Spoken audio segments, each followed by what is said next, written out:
So today we are going to start a new article और book में इस नाम से आर्टिकल नहीं है, मैं इसको नाम देता हूँ इक्विलिब्रियम एनालिसिस। इस नाम से बुक में नहीं है।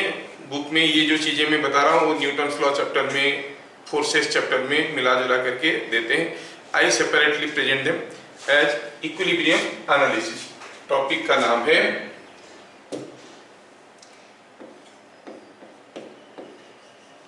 Equilibrium analysis. तो ये सिंसियर अपील है, कहीं भी कुछ भी कंफ्यूजन आया तो इसको बताना, मेरे को बताना, and will interact to try to clarify all this things. तो इस चैप्टर में घुसने के लिए अंदर हमें कुछ चीज़ें समझना है। इक्विलिब्रियम का मतलब क्या है, इक्विलिब्रियम एनालिसिस का मतलब क्या है, एनालिसिस मतलब हम क्या करने वाले हैं, ये सब चीज़ हम लोग एक एक करके देखेंगे। ठीक है, तो let us start with your all grown up people. बहुत ज़्यादा बहला फुसलाने की जरूरत नहीं, आप लोगों को समझ में आता है। इक्विलिब्रियम का मतलब क्या है? ए body is said to be in equilibrium, said to be in equilibrium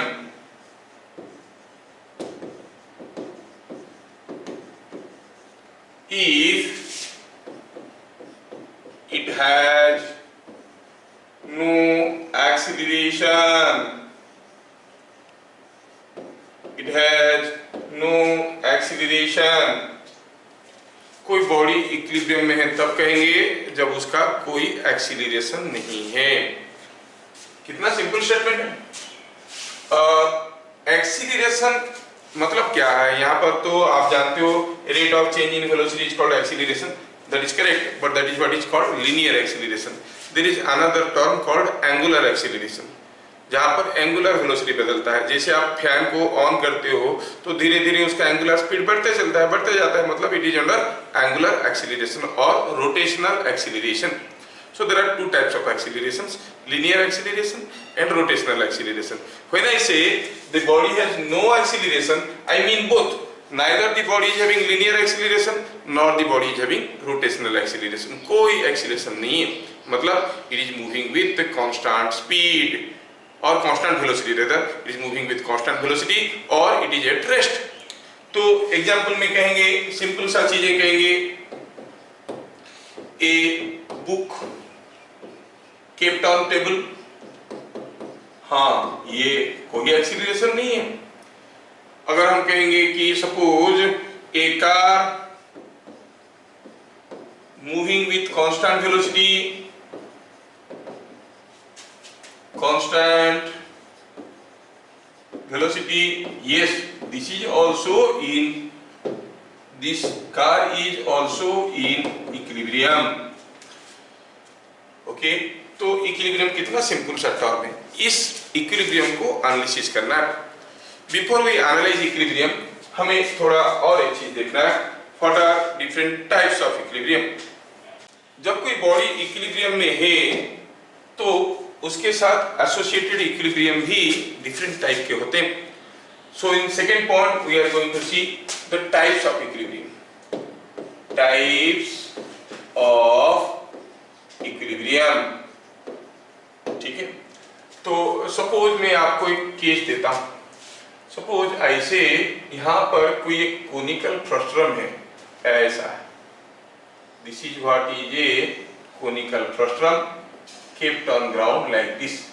ये ग्राउंड के ऊपर इसको रखा गया है। ठीक है, this is kept on ground. Rest में है तो ऑब्वियसली इक्विलिब्रियम में है। लेकिन इसमें हम देखेंगे कि अगर हम इस कोनिकल फ्रस्ट्रम को अगर हम थोड़ा सा एक डिस्प्लेसमेंट देते, थोड़ा सा एक धक्का देते और छोड़ देते, मान लो कि we push it here like this, थोड़ा सा पुश किए छोड़ दिए तो फिर वापस खड़ा हो जाता है। मतलब when you give it A small disturbance and release, it automatically restores its original position of equilibrium. Such an equilibrium is called stable equilibrium. ठीक है, तो क्या लिखेंगे? पहला वाला हम लोग देख रहे हैं, पहला वाला हम लोग देख रहे हैं स्टेबल इक्विलिब्रियम। स्टेबल इक्विलिब्रियम में इक्विलिब्रियम को EQM लिख रहा हूं। ठीक है, in this case और ऐसे लिखेंगे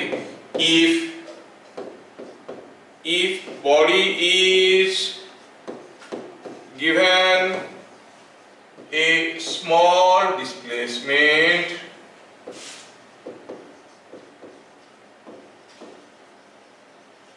and released, then it restores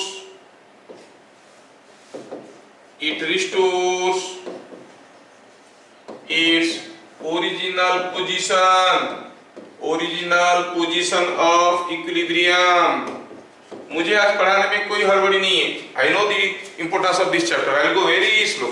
I want everything should be digested by everyone. It restores its original position. तो इसको हम क्या कहेंगे? Stable equilibrium. नाम से ही पता चल रहा है स्टेबल है. थोड़ा सा धक्का मुक्का मारा फिर से वापस खड़ा हो गया. Now let us go for the next one, that is unstable equilibrium. Unstable equilibrium. Unstable equilibrium. Suppose हम कहेंगे यहाँ पे कोई conical frustum रखा है ऐसा, but now it is standing on the narrow base. ऐसे ये अपना narrow base पे खड़ा है. अभी अगर आप इसको थोड़ा सा एक धक्का मारते हो तो क्या होगा? ये गिर जाएगा. So in this case, what you find when you give it a small disturbance force, a small displacement, it leaves its original position of equilibrium and falls out of equilibrium. तो क्या कहेंगे लॉजिक में इसका? कहेंगे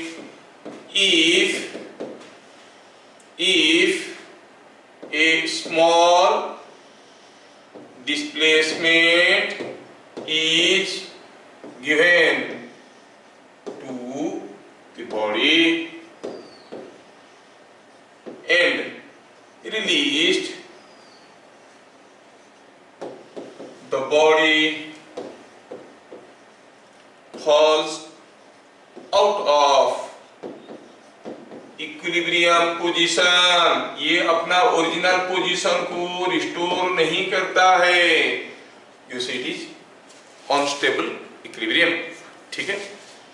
let us go for the third type of equilibrium, that is called neutral equilibrium. Supposing हम कहेंगे कि हमारे पास यहाँ पे कोई एक sphere, here is a sphere. This sphere is kept on a horizontal floor. Now when I give it a small disturbance force or a small displacement, it neither falls nor restores but acquires a new position of equilibrium just after. थोड़ी देर के बाद एक नया position of equilibrium ये acquire कर लेता है. So you see, it is neither falling nor restoring to its original position. So क्या लिखेंगे? लिखेंगे इसमें ऐसे कि when or if the body is given a small disturbance force, small displacement and released, it neither falls out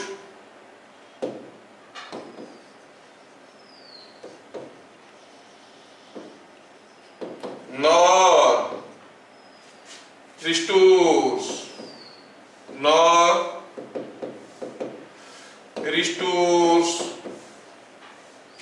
its original position, but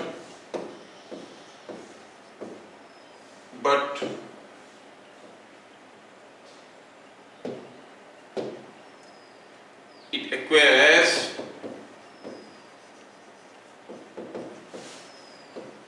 a new position of equilibrium. New position of equilibrium को acquire कर लेता है. ठीक है. We are talking about this case. New position of equilibrium. क्या तीनों type के equilibrium का नाम से ही उनका काम पता चल जा रहा है? पहला केस में क्या हुआ, स्टेबल, यू से स्टेबल, धक्का दो मुक्का मारो फिर से खड़ा हो जाएगा, है ना, स्टेबल इक्विलिब्रियम। अच्छा, और दूसरे केस में क्या हुआ, अनस्टेबल, थोड़ा सा डिस्टर्ब किए इक्विलिब्रियम पोजीशन छोड़ के भाग जाएगा। तीसरा वाला क्या हुआ, यू से it is neutral equilibrium. Neutral equilibrium means थोड़ा सा धक्का दोगे ना वो वापस आएगा ना भाग जाएगा, वो क्या करेगा, एक नया पोजीशन ऑफ इक्विलिब्रियम तुरंत उसके बाद वो ले लेगा। ये तीन चीज को देखने के बाद हम और भी एक तरीके से समझ सकते हैं। देखो, अगर कोई बॉडी स्टेबल इक्विलिब्रियम में है, स्टेबल इक्विलिब्रियम में है तो आप देखोगे कि चलो देखते हैं इसका पोटेंशियल एनर्जी कितना है। How you find potential energy, you से इट इज mgh। h क्या होता है, height of centre of gravity. In the expression of mgh, h क्या होता है, height of centre of gravity. अब देखो ये नीचे की तरफ ब्रॉड है, ऊपर नैरो है, तो उसका सेंटर ऑफ ग्रेविटी कहाँ होगा, ऊपर की तरफ होगा कि नीचे की तरफ होगा, नीचे की तरफ होगा, ऑब्वियस है कि नीचे की तरफ होगा। तो आप देखोगे कि इसका सेंटर ऑफ ग्रेविटी काफी नीचे है, पोटेंशियल एनर्जी काफी कम है। जबकि सेम बॉडी को जब हम ऐसा कॉन्फ़िगरेशन में उल्टा रखते थे, पोटेंशियल एनर्जी वाज हाई। समझ में आया? Now again when you give it A small disturbance, थोड़ा इमेजिन करना पड़ेगा आपको। जब मैं यहां से इसको धक्का देता हूं, ये टेढ़ा होने की कोशिश करेगा। सोचो तो, this will try to stand on this edge, मैं धक्का दे रहा हूं, ये से टेढ़ा होने की कोशिश कर रहा है। इन that case what you will say, this body, this centre of gravity of this body is going high. आपको समझ में आना चाहिए, थोड़ा इमेजिन करो तो, ये जो है इसको मैं पुश किया तो क्या हुआ, ये हो गया उसका बेस, इस बेस पे ऐसे खड़ा होने की कोशिश कर रहा है ये, तो ये पॉइंट ऊपर जा रहा है कि नहीं जा रहा है, yes, this point is going up, that means potential energy is increasing. When the body is in stable equilibrium, you give it any displacement, its potential energy will increase. समझ में आया क्या? तो ये चीज को यहाँ पर नोट करना है। Upon any small displacement,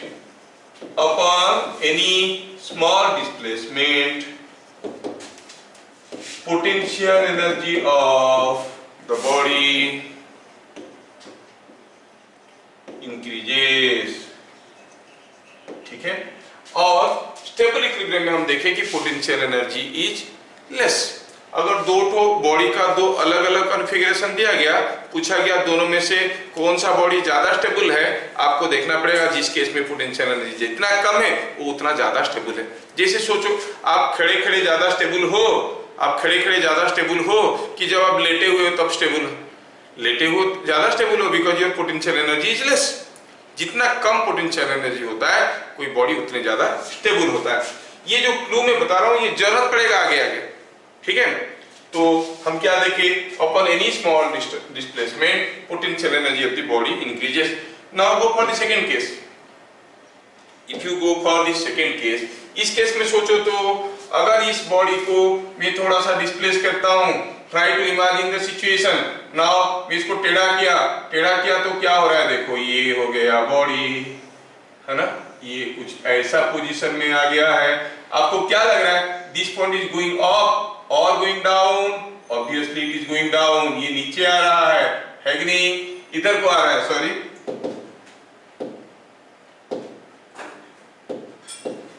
हम कहेंगे the centre of gravity is now somewhere here. पहले यहां था अब यहां है, मतलब the potential energy is decreasing. देखो जब इसको हम टेढ़ा किए पोटेंशियल एनर्जी डिक्रीज कर रहा है, क्योंकि यहां पर ऑलरेडी मैक्सिमम था। तो हम कहेंगे upon any small displacement,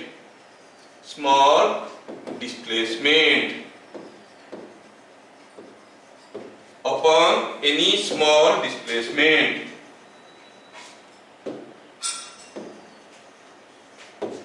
potential energy of the body decreases। जबकि कोई बॉडी जब स्टेबल इक्विलिब्रियम में था, क्या हो रहा था, पोटेंशियल एनर्जी को इंक्रीज कर रहा था, centre of gravity was going high, but now centre of gravity is coming down. See the third case. Third case में सेंटर ऑफ ग्रेविटी का बस आप क्या हो रहा है देखो, तो सेंटर ऑफ ग्रेविटी ये मान लो एक स्फीयर है, यहाँ पर रखा, जब इसको थोड़ा धक्का मुक्का मारे उसका सेंटर यहाँ पे आ गया। क्या आपको पोटेंशियल एनर्जी में कोई बदलाव नजर आ रहा है? नहीं। That is what is called neutral equilibrium. Upon any small displacement, any small displacement, upon any small displacement, the potential energy of the body remain constant। चलो ठीक है, ये जो पोटेंशियल एनर्जी वाली चीज हुआ, ये अभी देना था, जानकारी दे दिए, लेकिन जरूरत पड़ेगा आगे काफी दूर में जब हम वर्क एनर्जी पावर चैप्टर पढ़ेंगे, ठीक है। लेकिन तब दोबारा इक्विलिब्रियम क्यों पढ़ाएंगे, अब ये चीज बता दी। अभी आपको क्या समझ में आ जाना चाहिए, कब कहेंगे कोई बॉडी स्टेबल इक्विलिब्रियम में, अनस्टेबल इक्विलिब्रियम में या न्यूट्रल इक्विलिब्रियम में। अगर आपको समझ में आ गया है तो आप मुझे छोटा सा एग्जांपल बता सकते हो क्या? मैं एग्जांपल लेता हूं। सपोज हम कहेंगे एक सरफेस दिखने में कुछ ऐसा शेप का है, ये surface is of this shape. अब यहाँ पे कोई एक बॉडी रखा हुआ है, वो भी इक्विलिब्रियम में है, रेस्ट में। यहाँ पे रखा गया है, वो भी रेस्ट में, ये भी रेस्ट में। All the three bodies are at rest. You neglect friction, neglect friction, no friction, friction विक्शन कुछ नहीं है, स्मूथ सरफेस है, ठीक है। तो क्या कहोगे, तीनों बॉडी रेस्ट में है। What are the type of equilibrium with associated with them? A के साथ कौन सा इक्विलिब्रियम है, बी के साथ कौन सा इक्विलिब्रियम है, सी के साथ कौन सा इक्विलिब्रियम है ना। तो कैसे चेक करेंगे? आगे चल के हर जगह चेक करने का एक ही तरीका है, थोड़ा सा धक्का दो, फिर देखो वापस आ गया कि भाग गया कि वहीं खड़ा हो गया, ठीक है। थोड़ा सा धक्का देके देखो, ए वापस आएगा कि भाग जाएगा कि वहीं खड़ा हो जाएगा। What is the type of equilibrium with A? Unstable equilibrium. Yes, आप लोगों को मुंह खोल के बोलना चाहिए भाई, हमको कैसे पता चलेगा आपको समझ में आ रहा है। A is in unstable equilibrium. B को थोड़ा धक्का देके देखो, फिसल के वापस आएगा। So yes, B is in stable equilibrium. What about C? ना ये भाग जाएगा ना ही वापस आएगा, it is in, yes yes, that is fine. चलो समझ में आ गया। दूसरा चीज मैं बताता हूं आपको। Now let me give you one more important question। Suppose हम कहेंगे यहां पर कोई एक चार्ज बॉल है, प्लस क्यू चार्ज का है, यहां पर कोई एक दूसरा चार्ज बॉल है, चलो मानते हैं ये भी प्लस क्यू चार्ज का है, और दे आर फिक्स्ड हियर, ये दोनों यहाँ पे फिक्स्ड है, ये मूव नहीं कर सकते, दे आर फिक्स्ड हियर। अब क्या हुआ, यहाँ पे मैं बीच में एक तीसरा बॉल को रख रहा हूं जो कि मूव कर सकता है। तीसरा बॉल जिसमें चार्ज है पॉजिटिव, से यू से it is plus Q charge. I will say the third ball है जे प्लस क्यू चार्ज, और ये मूवेबल है, ये मूव कर सकता है, ठीक है, मूवेबल बॉल है। और आप जानते हो कि like charges repel each other, unlike charges attract each other, है ना। और पास में होने से फोर्स ज्यादा होता है, दूर में होने से फोर्स कम होता है। अब आपको सोचना है क्या ये बॉल मिड पॉइंट में इक्विलिब्रियम में है? यस, ये इसको इधर को ढकेल रहा होगा, ये इसको इधर को ढकेल रहा होगा। दिख रहा है कि ये दोनों डिस्टेंस कुछ बराबर दिख रहा है, मतलब ये जितने जोर से ढकेल रहा होगा ये उतने जोर से ढकेल रहा होगा। बीच वाला बॉल अपनी जगह स्टेशनरी है, रेस्ट में, तो ball is in equilibrium. We want to know what is the type of equilibrium associated with plus Q. I will make it otherwise. थोड़ा सा मैं इसमें चेंज लाऊंगा, थोड़ा सा चेंज लाऊंगा। सपोज हम कहेंगे प्लस Q है, नहीं कहेंगे, कहेंगे कि कोई Q कूलम का चार्ज रखा है। If Q is positive, then it is in dash equilibrium, if Q is negative, then it is in dash equilibrium. आपको ये दो क्वेश्चन का आंसर देना है। अगर Q पॉजिटिव है, अच्छा Q पॉजिटिव है तो ऑब्वियसली ये इसको इधर को पुश करेगा, ये इसको इधर को पुश करेगा, दोनों बराबर डिस्टेंस में, बराबर चार्ज है, बराबर फोर्स लगाएंगे, equal and opposite force, net force will be zero, but that says the body will be in equilibrium, there will be no acceleration of the body. The body is said to be in equilibrium because there is no acceleration. Why no acceleration? Because net force is zero. Well, now I want to check what is the type of equilibrium. Just give it a small displacement. अगर हम कहेंगे इसके लिए इसके ऊपर जो force आ रहा है, चलो मानते हैं कि इसके लिए जो फोर्स आ रहा है वो F2 है, इसके लिए जो फोर्स आ रहा है वो F1 है। समझने की कोशिश करो। अब F1 F2 बराबर है। अगर ये बॉल को मैं थोड़ा सा डिस्प्लेस कर देता हूं, थोड़ा इधर ले लेता हूं, F1 is force due to the first ball, क्योंकि ये रिपेल कर रहा है ना, और इसके लिए जो फोर्स है वो F2 है। There are like charges, Q is positive, there is repulsion. अगर थोड़ा सा डिस्प्लेस कर दूंगा, क्या आप मुझे बता सकते हो क्या तब भी F1 और F2 बराबर रहेंगे या कोई बढ़ जाएगा कोई घट जाएगा? कौन बढ़ जाएगा, कौन बढ़ जाएगा? Force due to plus Q, right charge will increase और force due to the left charge will increase. अगर इसको मैं थोड़ा राइट को डिस्प्लेस करता हूं, ये जैसे हम इधर को ले लेंगे, इस चार्ज के चलते इसके ऊपर जो फोर्स आएगा जो कि F2 है वो थोड़ा बढ़ जाएगा, इस चार्ज के चलते इसके ऊपर जो फोर्स आ रहा है जो कि F1 है वो थोड़ा घट जाएगा। Now F2 will be more than F1, तो जैसे छोड़ोगे F2 ज्यादा हो गया, F1 कम हो गया, सॉरी F1 कम हो गया, तो होगा क्या, ये वापस भाग आएगा, है कि नहीं? So when you give it a small displacement and release, you find the body is returning back to its original position. तो आप क्या कहोगे, किस टाइप का इक्विलिब्रियम है ये? What is the type of equilibrium? Stable equilibrium। क्या मैं सबको समझा पा रहा हूं?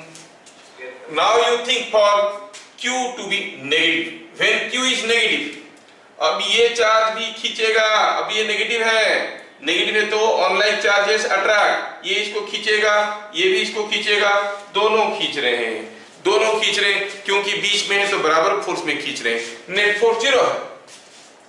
When I give it a small displacement, ये चार्ज का खिंचाव बढ़ जाएगा क्योंकि इसके पास आ गया, इसका खिंचाव कम हो जाएगा, दिस फोर्स विल इंक्रीज। तो क्या ये वापस आएगा कि भाग जाएगा? भाग जाएगा।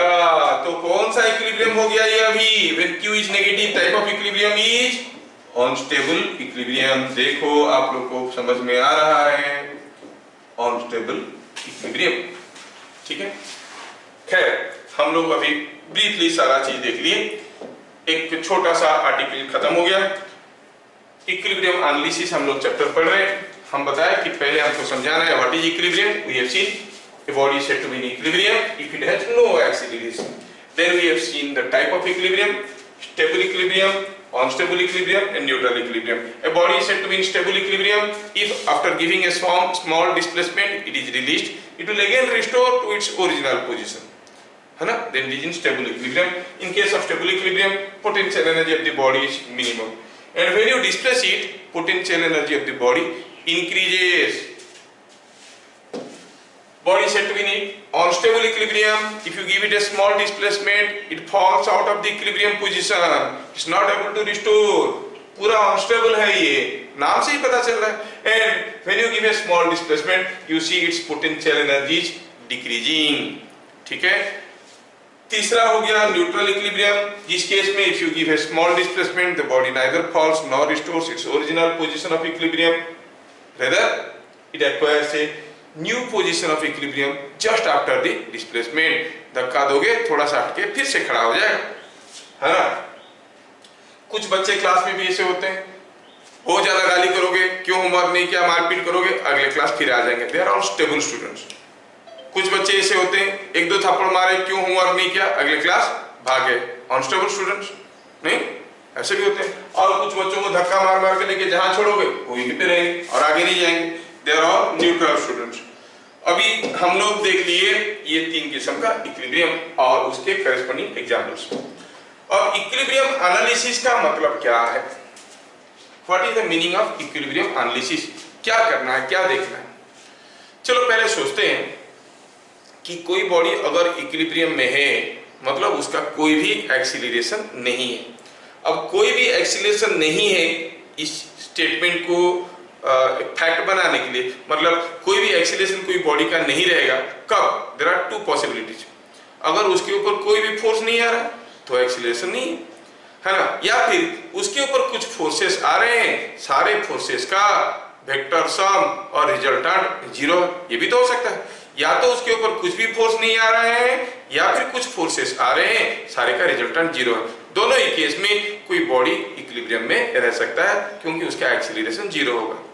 लेकिन सोचो तो क्या ऐसा कोई एक केस एग्जिस्ट करता है जहां पे किसी बॉडी पे कुछ भी फोर्स नहीं आ रहा है? If you are talking on earthly bodies, हर एक बॉडी का तो अपना अपना वेट है, weight is also a force. तो कुछ भी फोर्स नहीं आ रहा है ऐसा पॉसिबिलिटी नहीं है। मतलब कोई भी बॉडी इक्विलिब्रियम में है इसका मतलब ये नहीं है कि उसके ऊपर कुछ फोर्स नहीं आ रहा है। इसका मतलब ये है कि उसके ऊपर ढेर सारे फोर्सेस आ रहे होंगे लेकिन सारे फोर्सेस का रिजल्टेंट 0 है।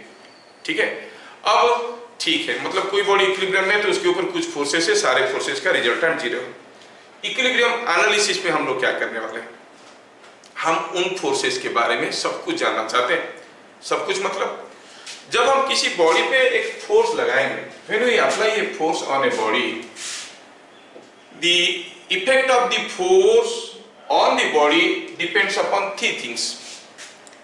हम कहेंगे इसके ऊपर हम एक फोर्स लगाएंगे, छोटा सा फोर्स लगाएंगे, धीरे धीरे मूव करेगा, बड़ा सा फोर्स लगाएंगे, जल्दी जल्दी मूव करेगा। That means the motion of this body will depend upon magnitude of the force. Okay, और किसके ऊपर डिपेंड करेगा?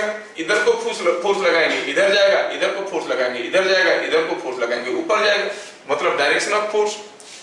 एंड एक तीसरा इंपॉर्टेंट पॉइंट है जो हमारी नजर से अक्सर छूट जाता है और जो कि बहुत इंपॉर्टेंट है। अगर मैग्नीट्यूड और डायरेक्शन बराबर रहेगा तब भी इफेक्ट बराबर नहीं होगा। जैसे सोचो तो इस बॉडी के ऊपर इस पॉइंट में मैं 10 न्यूटन फोर्स दिया तो obviously this body will go up like this. You see the body starts moving. आप कहोगे ये बॉडी ऐसे मूव करने लगा है ऊपर की तरफ, है ना। जबकि इस पे अगर सेम 10 न्यूटन फोर्स यहाँ पे लगा दिया, दोनों फोर्स का मैग्नीट्यूड बराबर है, डायरेक्शन बराबर है, फोर्स बराबर है, but now the motion is not going to be like this, the motion will be something like this, है कि नहीं। इसका मतलब किसी एक फोर्स का किसी एक बॉडी के ऊपर क्या इफेक्ट आएगा जानने के लिए फोर्स के बारे में 3 चीज जानने की जरूरत होता है। Magnitude, direction and point of application. कौन सा पॉइंट में आ रहा है। सपोज आपके दोस्त आपको पूछेगा क्या मैं तुमको 2 न्यूटन फोर्स में पुश कर सकता हूं, तो आप बोले हाँ 2 न्यूटन तो बहुत छोटा फोर्स होता है, करो। वो आपकी आंख पे पुश कर देगा, चलेगा? नहीं चलेगा। आंख पे 2 न्यूटन पे पुश करेगा तो अंधे हो जाओगे। पॉइंट ऑफ एप्लीकेशन बेटा चला। तो जब भी हम किसी फोर्स के बारे में बात करेंगे, आगे चल के ढेर सारे फोर्स के बारे में बात करेंगे, frictional force, centripetal force, centrifugal force, buoyant force, ढेर सारे किस्म की फोर्स के बारे में पढ़ेंगे। जब भी हमारे सामने कोई भी फोर्स आएगा उसके 3 चीज जानना जरूरी होता है। उसका आधार कार्ड में क्या क्या है? Magnitude, direction, point of application. अगर किसी भी फोर्स के बारे में ये 3 चीज मालूम नहीं है तो उस फोर्स को जानना ना जानना बराबर है, वो किसी काम का नहीं। You can not use that force. ठीक है, तो जब भी कोई फोर्स आएगा हमें मैग्नीट्यूड, डायरेक्शन और पॉइंट ऑफ एप्लीकेशन जानने की कोशिश करेंगे। तो हम वापस चलते हैं इक्विलिब्रियम एनालिसिस में। क्या बात कर रहे थे? कोई बॉडी इक्विलिब्रियम में है, क्यों है? क्योंकि उसका एक्सीलरेशन नहीं है। क्यों एक्सीलरेशन नहीं है? क्या उसके ऊपर कोई एक्सटर्नल फोर्स नहीं है? अरे फोर्सेस तो है लेकिन सारे फोर्सेस का रिजल्टेंट 0 है। हमें क्या करना है? एनालिसिस करना है। मतलब क्या क्या करना है? हमें निकालना है अगर वो बॉडी इक्विलिब्रियम में है तो उसके ऊपर कितने ठो फोर्स है। नंबर 1, हर एक फोर्स का मैग्नीट्यूड क्या है। नंबर 2, हर एक फोर्स का डायरेक्शन क्या है एंड हर एक फोर्स का पॉइंट ऑफ एप्लीकेशन क्या है। ये 4 चीज जानने की कोशिश करने वाली चीज को हम कहेंगे इक्विलिब्रियम एनालिसिस। क्या आपको समझ में आ रहा है? क्या क्या चीजें जानना है? नंबर ऑफ फोर्सेस, कितने तो फोर्स आ रहा है बॉडी के ऊपर। दूसरा, मैग्नीट्यूड ऑफ ईच फोर्स। और क्या पता करना है? Direction of each force. करना है, point of application of each force, ये हमें चारों चीज पता करना है। और ये पता करने वाली चीजों को कहते हैं इक्विलिब्रियम एनालिसिस। तो हम इक्विलिब्रियम एनालिसिस चैप्टर में ये सब चीज पढ़ने वाले हैं। ये आपकी बुक में न्यूटन सेकेंड लॉ चैप्टर में मूल बाल के दे दिया, भर के दे दिया, तो ठीक है, हम लोग इसमें देखें। तो पहला चीज है कि कितने टो फोर्स आ रहे हैं, कैसे पता करेंगे। Types of forces, types of forces, types of forces पता रहेगा तो कितने किस्म की फोर्स हम गिनती कर सकते हैं। देखो नॉर्मल फंडा में हम टाइप ऑफ फोर्स को दो कैटेगरी में डिवाइड करते हैं, एक हुआ कॉन्टैक्ट फोर्स, एक हुआ नॉन कॉन्टैक्ट फोर्स। थोड़ा सा हायर फंडामेंटल में जाओ तो फोर्स दूसरे टू कैटेगरी में होते हैं, एक होता है ग्रेविटेशनल फोर्स, दूसरा होता है इलेक्ट्रोमैग्नेटिक फोर्स। दुनिया में सिर्फ दो ही किस्म की फोर्स होते हैं। This discussion is not very much included in your syllabus, लेकिन मैं बताना चाहता हूं इसलिए क्योंकि मेडिकल एंट्रेंस में एक बार आ गया था। ठीक है, तो फोर्स को हम दो कैटेगरी में डिवाइड कर सकते हैं, एक हुआ ग्रेविटेशनल फोर्स, दूसरा हुआ electromagnetic force. Electromagnetic force means the force due to electronic interactions और मैग्नेटिक इंटरैक्शंस। हम कोई बॉडी को, जैसे ये पेन को अभी मैं प्रेस कर रहा हूं, ये pressing force is also electromagnetic force. कैसे सोचो तो, जब मैं ये उंगली से इस उंगली को टच करवाने की कोशिश कर रहा हूं, at the tip of my finger there are atoms and electrons. Do you think really the electrons are pressing to each other? No, they are coming so close that the force of repulsion between them becomes so strong it appears as if I am touching each other. है कि नहीं? हमें लग रहा है कि हम इसे टच कर गए, एक्चुअली होता क्या है, इलेक्ट्रॉनिक फोर्स का रिपल्सन होता है। फ्रिक्शनल फोर्स ये भी इलेक्ट्रोमैग्नेटिक फोर्स है। जितने सारे फोर्स आप जानते हो दुनिया में, जितने सारे के सारे इलेक्ट्रोमैग्नेटिक फोर्स है, बस एक फोर्स है जो इलेक्ट्रोमैग्नेटिक नहीं है, वो कौन है, ग्रेविटेशनल फोर्स। इसलिए न्यूटन्स लॉ ऑफ ग्रेविटेशन को यूनिवर्सल लॉ कहा जाता है, इट्स ए बिग लॉ। बाकी किसी भी लॉ के साथ यूनिवर्सल लॉ करके क्रेडिट नहीं दिया गया है। ग्रेविटेशन के लॉ को कहा गया है universal law of gravitation, because that is giving a unique force, कहीं और दूसरा वो फोर्स नहीं मिलने वाला। ठीक है, तो हम कहेंगे दुनिया में जितने किस्म की फोर्स है उसको हम दो कैटेगरी में डिवाइड करेंगे, एक हुआ इलेक्ट्रोमैग्नेटिक फोर्स, स्कूल वाले नहीं पूछेंगे, दूसरा हुआ ग्रेविटेशनल फोर्स। अब मैं इतना सारा अगर नहीं पूछेंगे तो क्यों बताया बता देता हूं, क्योंकि मेडिकल एंट्रेंस में एक बार क्वेश्चन आया, if all electromagnetic forces in the universe suddenly vanish, which of the following force will still exist? नीचे क्या लिखा था, tension in a thread, the weight of a body, frictional force and buoyant force। अगर दुनिया का सारा electromagnetic force गायब हो गए तो इनमें से कौन सा फोर्स तब भी एग्जिस्ट करेगा, ए बी। हम तो बोलेंगे सारा का सारा फोर्स इलेक्ट्रोमैग्नेटिक है, और उसका कॉन्ट्रास्ट में क्या खड़ा, ग्रेविटेशनल फोर्स। तो इसमें ग्रेविटेशनल फोर्स क्या है भाई, weight of a body. Weight of a body is nothing but the force gravitational pull of earth on it. So weight is a gravitational force, excepting weight all others will go. क्या मैं सबको ठीक ठाक समझा पाया?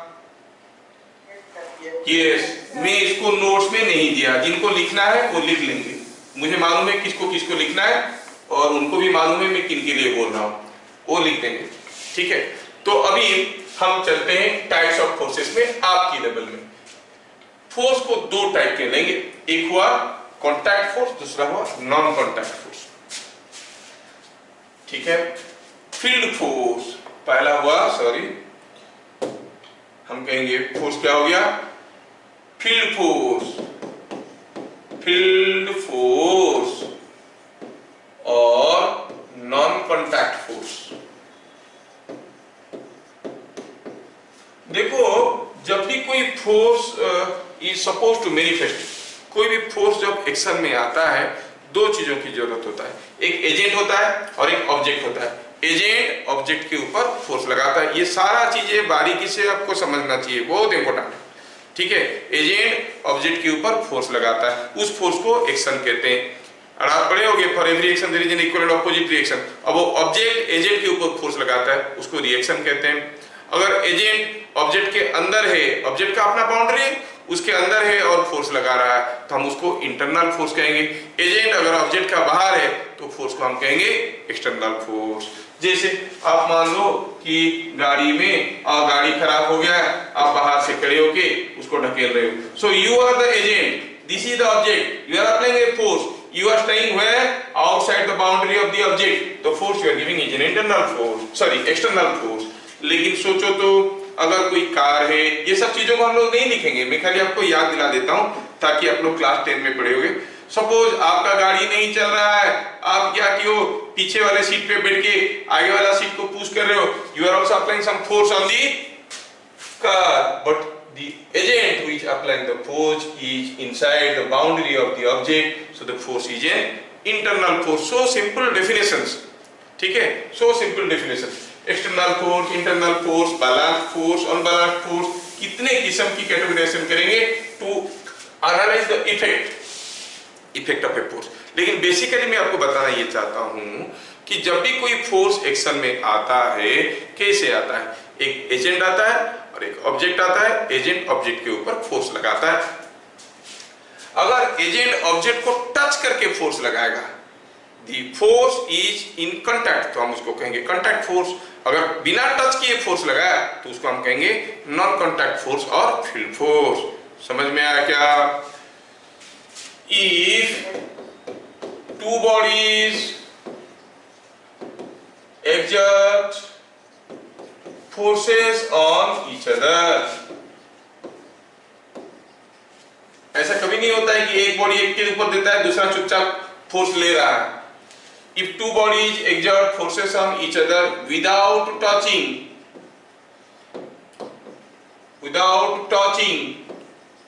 each other, then the force is called field force और non contact. याद रखने के लिए आसान होता है तो मैं नॉन कॉन्टैक्ट लिख रहा हूं, नॉन कॉन्टैक्ट फोर्स, ठीक है। जैसे आप कहोगे फोर्स ऑफ ग्रेविटी, फोर्स और ग्रेविटी, और weight is also a force, weight is a force, तो आप कहोगे weight is a non contact force, force between two charges, force between two magnets, वो एक दूसरे को बिना टच किए फोर्स दे सकते हैं, है ना, force between two charges, तो these are all non contact forces। कोई डिफिकल्टी नहीं है, पहली बार आ रहा है तो आपको थोड़ा मैं डिटेल्स में दे रहा हूँ, नहीं तो otherwise you know all this things. Force between two charges, तो नॉन कॉन्टैक्ट फोर्स किसको कहते हैं समझ में आ गया। दूसरा वाला आया contact force.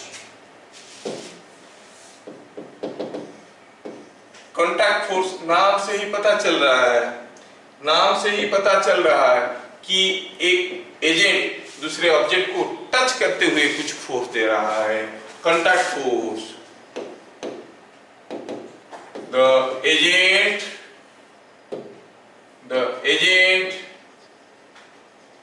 exerts a force on object by physical contact, contact में होते हुए वो फोर्स दे रहा है। जैसे हम कहेंगे फ्रिक्शनल फोर्स, एक बॉडी दूसरी बॉडी के ऊपर स्लाइड करेगा तो आपको कांटेक्ट फोर्स आएगा, जिसको फ्रिक्शनल फोर्स कहते हैं। बुआन फोर्स, कोई अगर सॉलिड लिक्विड के अंदर डूब गया और उसके ऊपर कोई फोर्स लगाया तो ऑब्वियसली तो सॉलिड लिक्विड कांटेक्ट में देयर गिविंग सम फोर्स, और you can say spring force, कुछ भी दे सकते हो। There are so many examples, contact forces तो भरे पड़े हैं। स्प्रिंग फोर्स, और क्या कहेंगे टेंशन इन ए थ्रेड, है ना, टेंशन इन थ्रेड, तो ऐसे करके there are so many types of contact forces.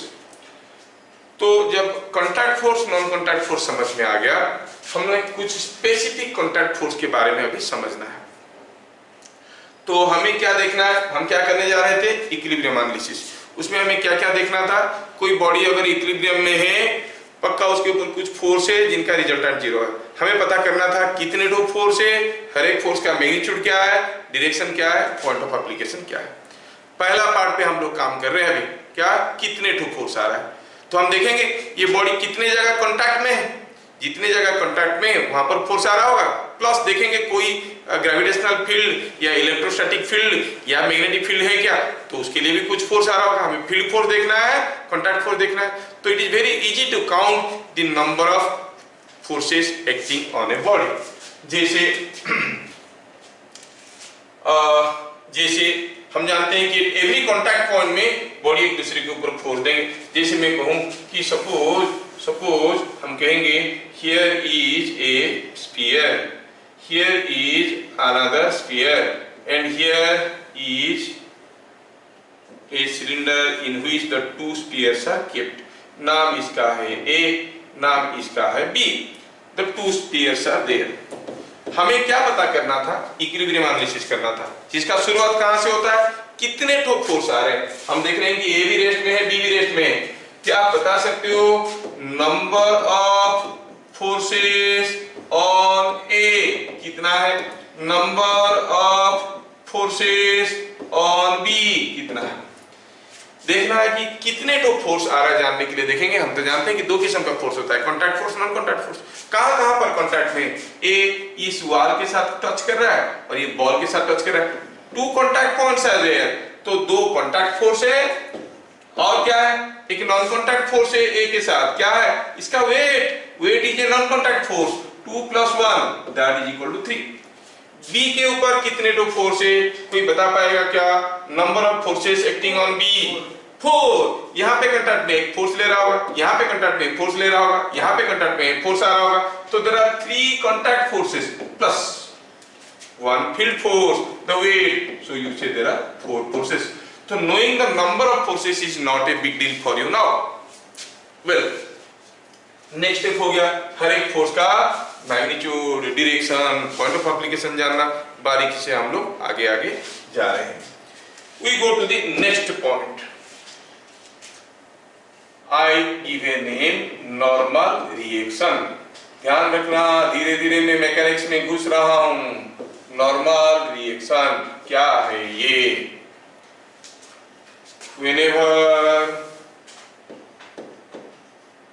two bodies are in contact, whenever two bodies are in contact, they exert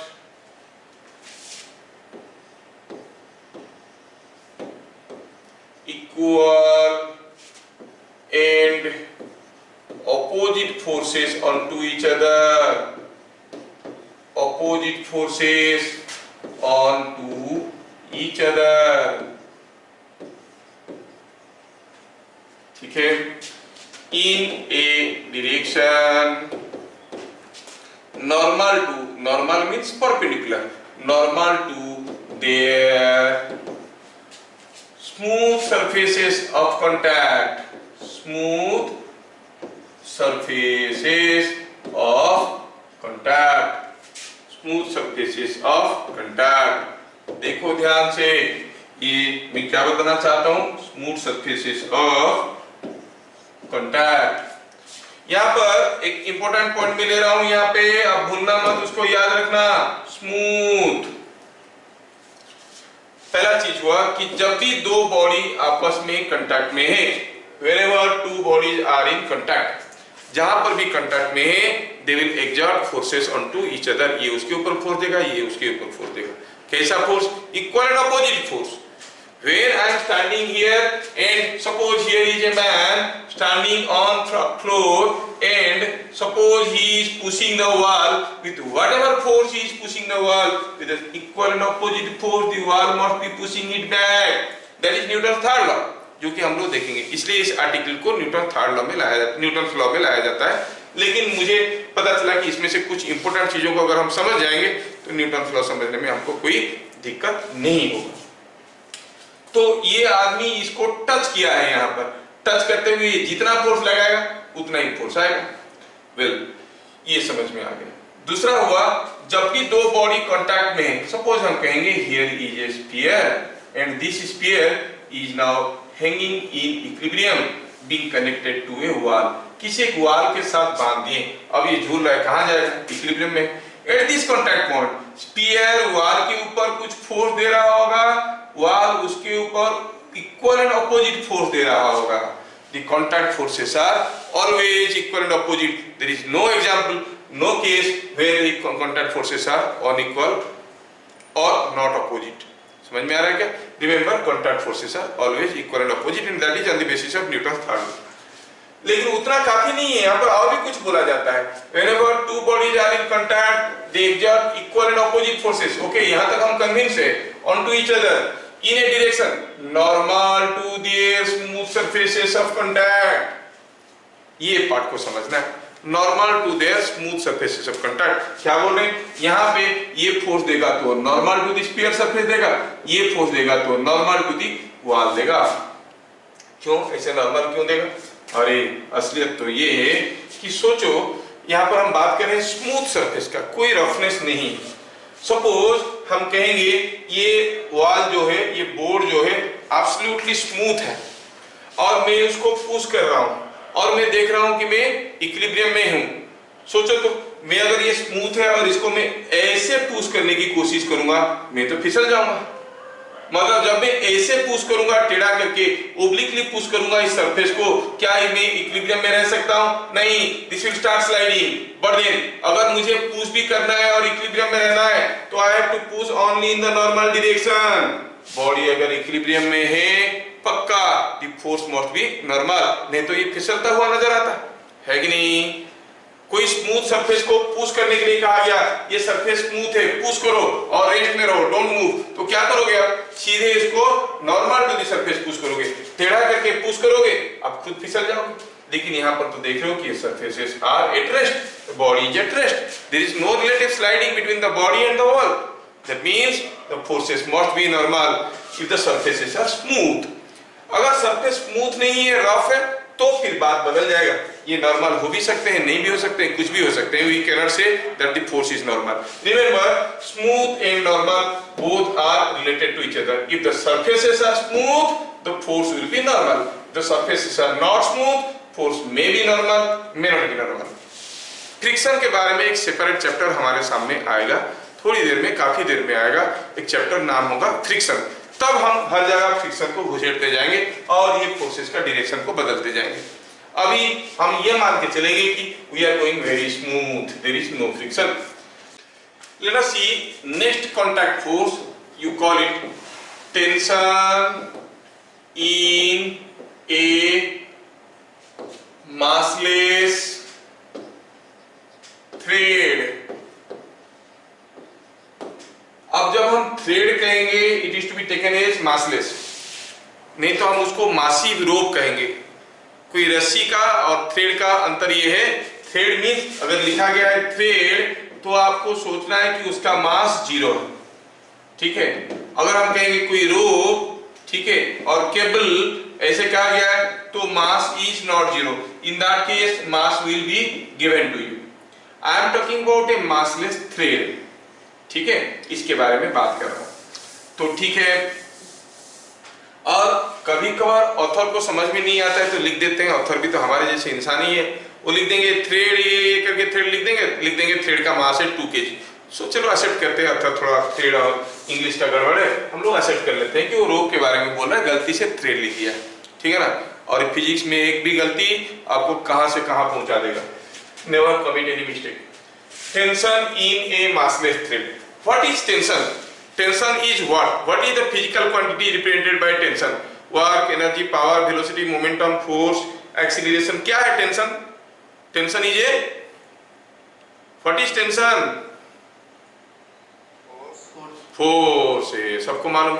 Tension is a force. अब सोचो कि कोई एक थ्रेड को मैं दोनों तरफ से पकड़ के खींच रहा हूं, तो क्या उसका मिड पॉइंट में कोई टेंशन है? हाँ है कि नहीं? टेंशन तो है। अगर टेंशन फोर्स है तो किस डायरेक्शन में है वो force? Upward, downward, leftward, rightward, inward, outward, किस डायरेक्शन में है वो फोर्स? अगर फोर्स है तो उसका एक डायरेक्शन होगा।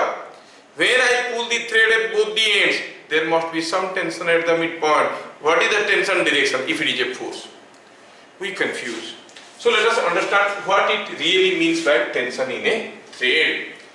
बारीकी से समझोगे कुछ कर पाओगे, ठीक है। और मैं तो ये भी देख रहा हूँ कि ऑनलाइन क्लासेस चल रहे हैं और काफी बच्चे सस्ता देख के ले रहे हैं, हाँ ये सस्ता है, ठीक है ना। और सस्ते में क्या होता है, so many misconceptions are being given। मैं वीडियो कंपाइल कर करके सारा गलत चीजों को लेके एक नया वीडियो बनाया था, फिर बाद में सोचा क्यों पब्लिश करूं, अपना कम्युनिटी है, ठीक है ना। सारे जो उल्टे पुल्टे चीज अपनी मर्जी के फीस बनाते हैं, इसको कहते हैं own science. They develop own theory, own principle, own concept, और उसको जबरदस्ती आपके ऊपर थोप देते हैं। और आप लोग क्या है, सस्ते में गए हो, मेहनत करने की कोई इच्छा नहीं है ना, तो फिर जो बोलते शायद वही सही होगा। और दूसरी चीज हम लोग के साथ ये है ना, जहां पर भीड़ है वहां पर हमको विश्वास है, भीड़ में बहुत विश्वास है, ठीक है। और आपको जानना चाहिए कि किसी भी क्राउड में अगर आप जाओगे, क्राउड में मेजॉरिटी इज इंटेलिजेंट और इडियट। बताओ, किसी भी क्राउड में 1 लाख लोग खड़े हैं, उसमें से मेजॉरिटी इंटेलिजेंट है कि इडियट है? Intelligent will be very less. तो जब क्राउड होगा, it is not necessarily a crowd of intelligent people. Remember, भीड़ को कभी इंटेलिजेंट पीपल जैसे मत सोच लेना। Tension in A massless thread, tension in A massless thread कैसे दिखाएंगे? Tension at a point in A thread is defined as the force with which one section of the thread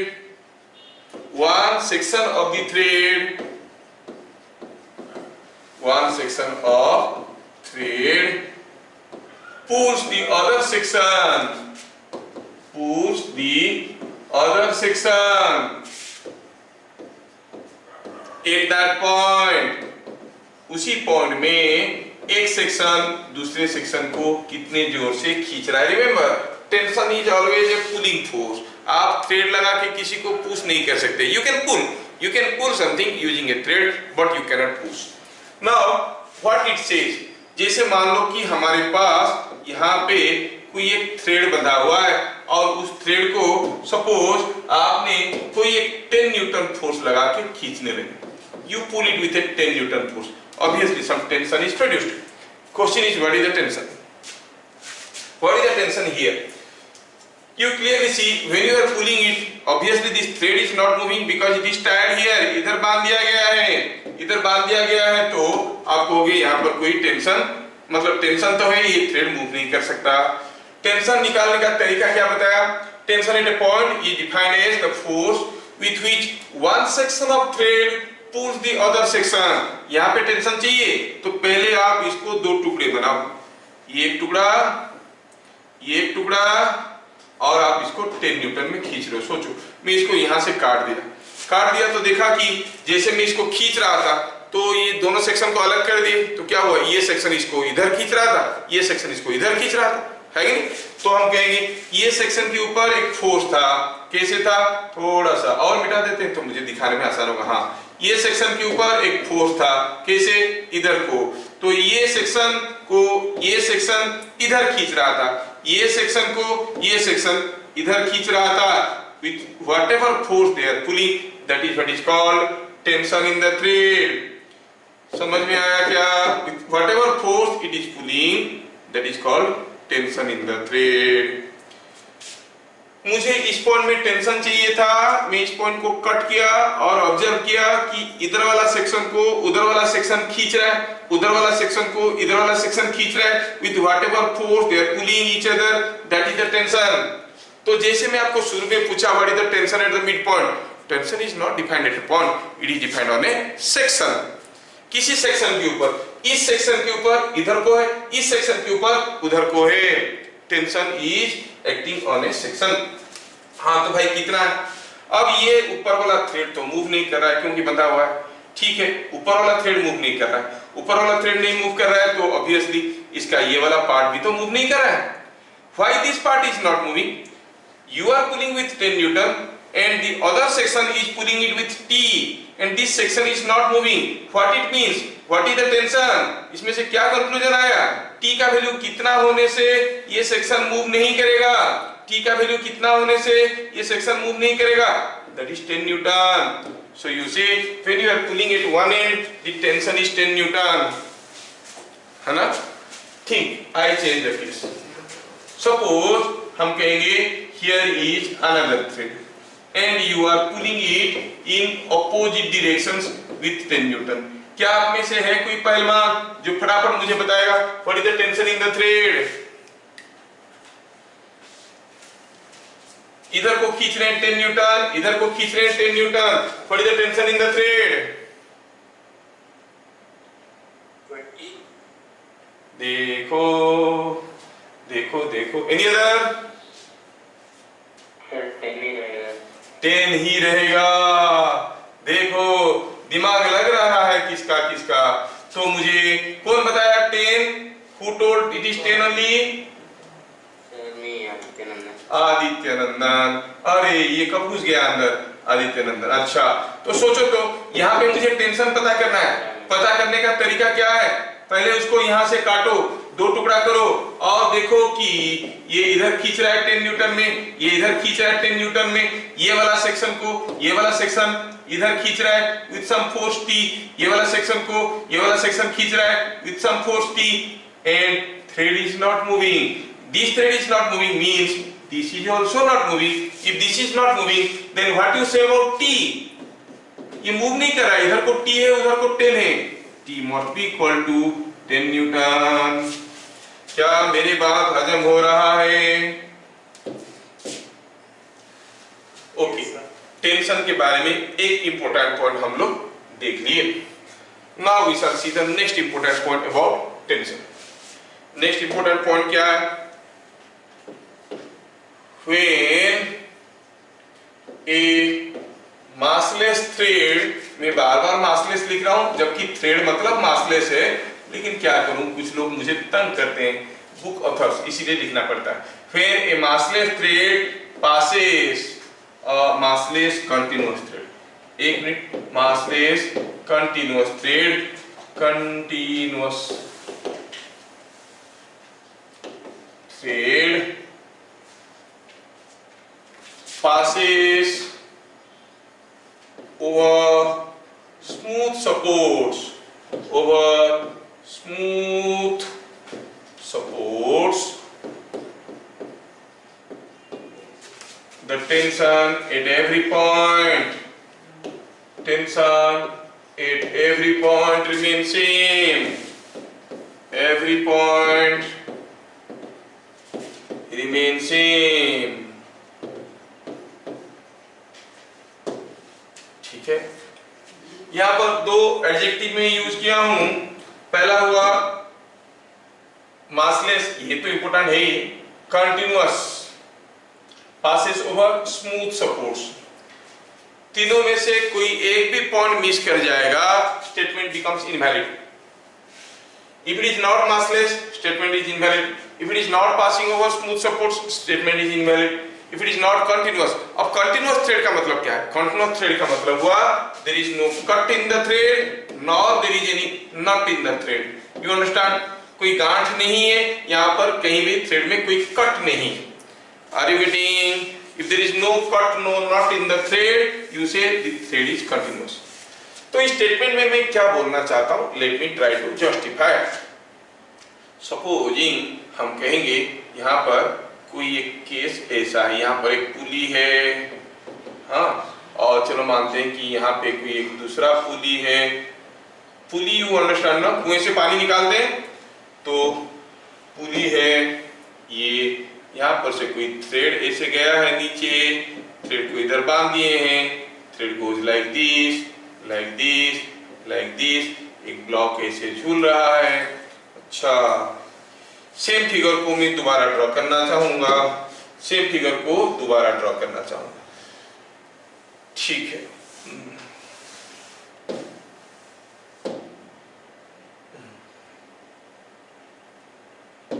ठीक है, same figure को दोबारा draw करना चाहूंगा तो मैं ऐसे करता हूं, यहाँ पे ले आया, ठीक है, फिर से करता हूं इसको और 3 बार कर लेता हूं। ये I draw this same figure 3 times and I want to show you some interesting fact in it. Some interesting fact in it मैं आपको बताना चाहता हूँ। क्या हुआ है इसमें, ऐसे करके तीनों अरेंजमेंट है, मैं तीनों अरेंजमेंट को थोड़ा आपको बढ़िया से बताना चाहता हूँ कि how this system the tension is going to be affected. Well, ये हमें मिल गया 3 सिस्टम में। पहले तीनों सिस्टम को देखिए, तीनों सिस्टम में तो बराबर दिख रहा है। डिफरेंस ये है कि पहला ये केस में ये जो थ्रेड है it is passing over smooth pulleys are smooth, ठीक है। चलो मानते हैं कि इसका मास कुछ दिया है, कितना दिया है 3 kg, ठीक है। हर केस में मास दिया है 3 kg, इस केस में मास दिया है 3 kg।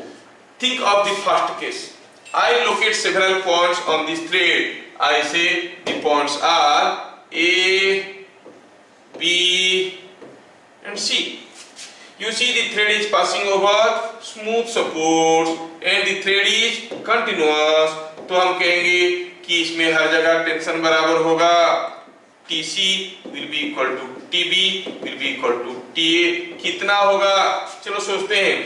ये 3 kg का ब्लॉक अभी रेस्ट में है, क्यों, गिर जाना चाहिए, उसका ग्रेविटी उसको खींच रहा है, कितना फोर्स में खींच रहा है 3G में, gravity is pulling it down with a force 3G, but then this thread must be pulling it up. अगर हम 3 kg को थोड़ा ध्यान से देखेंगे तो ये थ्रेड यहाँ से हुआ, मुझे यहाँ पे टेंशन पता करना है, मैं यहाँ से कट कर दिया तो देखा कि ये वाला सेक्शन को ऊपर वाला सेक्शन कुछ फोर्स में खींच रहा है और ये ग्रेविटी इसको खींच रहा है 3G में और ये ब्लॉक झूल रहा है, गिर नहीं रहा है।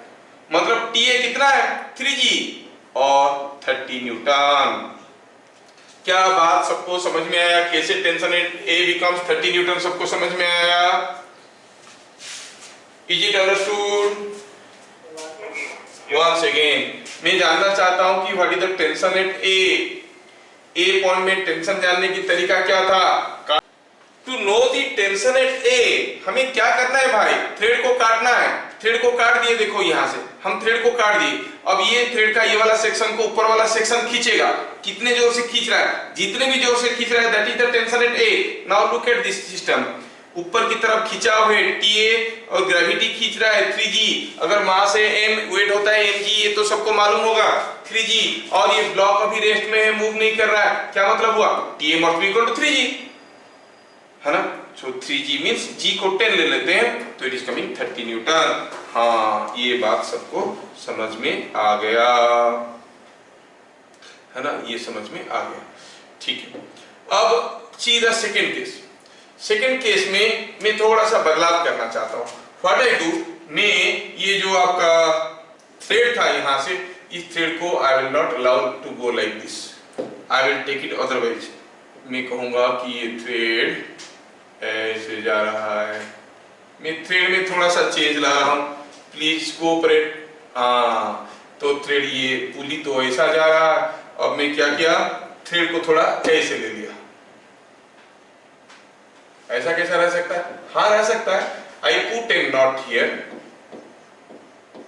And pull it like this, और ऐसे बांध दिया, ऐसे भी तो हो सकता है, यस हो सकता है। Now the thread has become discontinuous at the knot. Are you getting? अगर हम कहेंगे ये पॉइंट है A, ये पॉइंट है A, ये पॉइंट है B, ये पॉइंट है C, ये पॉइंट है D, आप देखोगे tension eight D is same as tension at C because this part of the thread is continuous, but tension at C is not equal to tension at B। तो हम कहेंगे ये tension at B के साथ बराबर नहीं है क्योंकि बीच में एक नॉट आ गया, और tension at B is same as tension at A, और tension at A that is 30 newton. हाँ, आप बोलोगे हाँ ठीक है सर, वो तो होना ही था क्योंकि यहाँ पर कोई एक्स्ट्रा फोर्स लगा के खींच दिए तो फोर्स कैसे बराबर होगा, दोनों तरफ अलग अलग होगा। नहीं, don't be in the misconception कि खींचने की कारण बदल गया किसके लिए, because of the not. Not because of the pulling. जैसे मैं अगर केस को फिर से और थोड़ा सा चेंज करता हूं आपको ये बताने के लिए कि खींचने से भी टेंशन नहीं बदलेगा अगर आप कायदे से इसको खींचोगे। I am showing you. Suppose ऐसे ये थ्रेड जिसको मैं ऐसे खींचा हूं, ऐसे करके खींचा हूं, it is not by a knot but by a ring. एक रिंग लगा के खींचा हूं, एक रिंग ले लिया, रिंग के अंदर से थ्रेड को पास कर दिया और रिंग को खींच के इसे बांध दिया। अब भी हो सकता है। Now it is a smooth ring, say it is a smooth ring, I call it a smooth ring. Smooth ring है, देखो अब थ्रेड इज पासिंग, अब भी खींचा गया है। लेकिन इंटरेस्टिंग बात तो ये है कि अगर हम देखेंगे tension at A, tension at B, tension at C, tension at D, तो आप कहोगे T A, T B, T C, ये सारा बराबर रहेगा, खींचने से टेंशन नहीं बदलता है। When there is a cut or knot in the thread, the tension is going to change. So क्या टेंशन इन ए थ्रेड सबको समझ में आया? Yes. So आपको ध्यान से देखना है, ध्यान से देखना है कि the thread is knotted somewhere or passing through a smooth ring. In that case, tension will remain same. तो आज की क्लास में हम लोग ढेर सारे इंपोर्टेंट चीजें देखें, ये सारा चीज की जरूरत होगा आगे बढ़ने के लिए। And I would definitely like to make a quick recap on what is read today. We have seen equilibrium analysis. Equilibrium means the body with no acceleration. No acceleration means no linear acceleration, no rotational acceleration. Type of equilibrium में देखिए, body stable equilibrium में थोड़ा सा धक्का दो छोड़ दो, अगर वापस खड़ा हो जाता है स्टेबल इक्विलिब्रियम में नहीं, और उसमें पोटेंशियल एनर्जी सबसे कम होता है, और धक्का दो तो पोटेंशियल एनर्जी बढ़ता है।